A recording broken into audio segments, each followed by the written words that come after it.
Piešťany. Nádherné mesto s veľmi peknými budovami.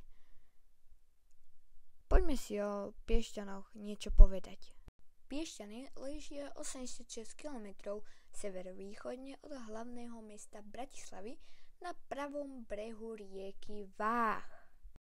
Kamenné nástroje človeka neandertalského typu boli objavené v nedalekej obci Bánka a v jaskyni Čertová Pec.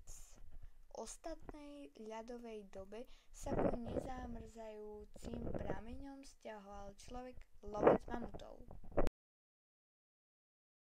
Mesto je veľmi pekné a preto odporúčam každému, kto pôjde cez neho, si ho pozrieť. V meste sa nachádza aj veľmi veľa fontán. Nájdeme ich skoro na každom rohu. Mesto nie je najväčšie, ale aj tak Piešťany majú letisko, z ktorého pravidelne odchádzajú lety do všetkých častí sveta.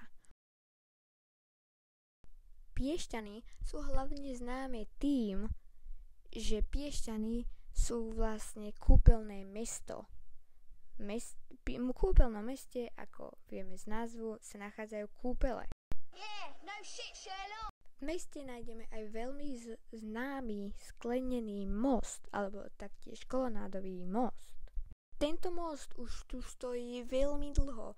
Akurát počas druhej svetovej vojny Nemci odpálili tento most, aby vojaci Červenej armády sa nemohli dostať cez rieku Váh.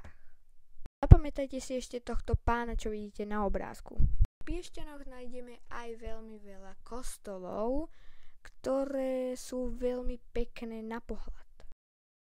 Piešťany majú aj veľmi pekné námestie, v ktorom sa nachádzajú veľmi pekné a staré budovy.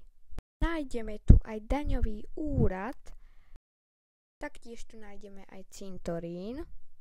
Nájdeme tu aj veľa ešte pekných vecí, ale poďme si povedať o tom pánovi, o ktorom som vám hovoril, že si ho máte zapamätať. Tento pán sa nazýva Barlolamač a je aj v erbe Piešťan. Barlolamač sa nazýva preto kvôli tomu, že mal veľmi choré nohy a keď prišiel do Piešťan do kúpeľov, tak sa mu tie nohy vyliečili.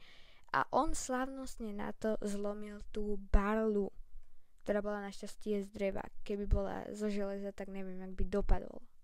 Ďakujeme, že ste dopozerali toto video a my sa vidíme na budúce. Ahoj!